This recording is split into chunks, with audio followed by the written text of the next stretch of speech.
It takes roughly about an hour for the Red Cross team and its volunteers to assemble these wheelchairs to meet the specifications and needs of its users. The team spent the last 5 days in a training session learning why every chair has to be built differently for each person that receives one. And thanks to a donation from the Church of Jesus Christ of Latter day Saints, they are able to continue this wheelchair distribution project to those in urgent need of a chair. So a lot of people, when they need a wheelchair, they ask their community, and anyone that has an old wheelchair lying around sometimes will help them, or they borrow one from someone they know. And this isn't always good for their bodies because it doesn't match them. And so sometimes you'll find that the armrest is at a very uncomfortable position for this person. The footrest might be too far, too close. And so it's not a comfortable way to sit. I mean, even you, when you're sitting in your desk chair and it's not very comfortable, you have to find a new way to sit.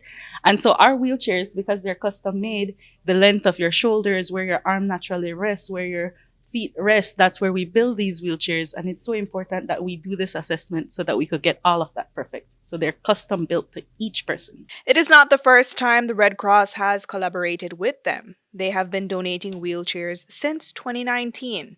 One of the representatives from the church charity explained why having the independent ability to move around is an essential part of life. There are many people that need chairs that in many cases they are hiding away, they are stuck in their homes, and they don't have the ability to get around. Many times if it's children, if they simply have the right wheelchair, they can participate in school, they can participate in their community, they can attend church, they may have people that they can interact with. Many cases around the world, we have seen people be able to go to college, be able to get jobs, be able to have a family, even as a wheelchair user. And these are all possibilities when someone gets the right chair, that the good match between the person and the chair. The way the chair can be prescribed and built can be completely customized to the individual based on what their challenges are and what their limitations are.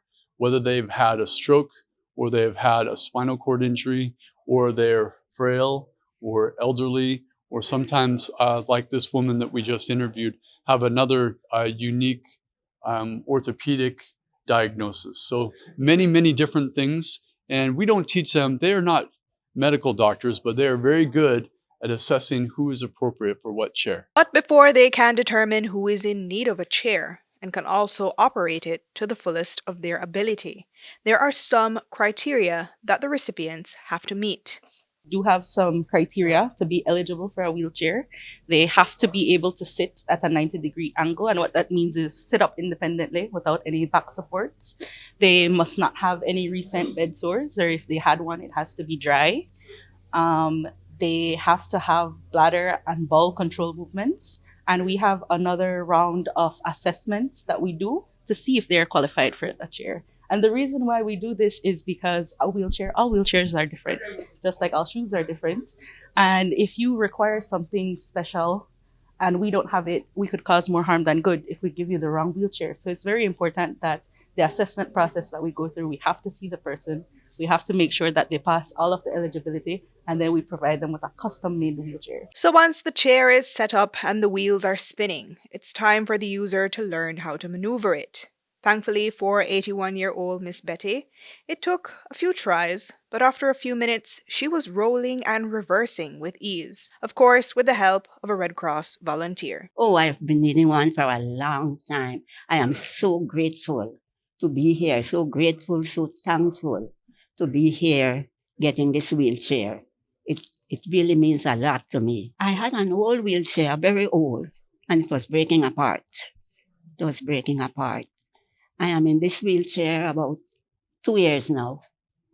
About 2 years now with rheumatoid arthritis. A lot of people think that I had a stroke, but it wasn't a stroke. It was rheumatoid arthritis. The one that I had, I get around with it a lot. And now this will be better because a smoother ride. Jo Marie Lanza, 7 News.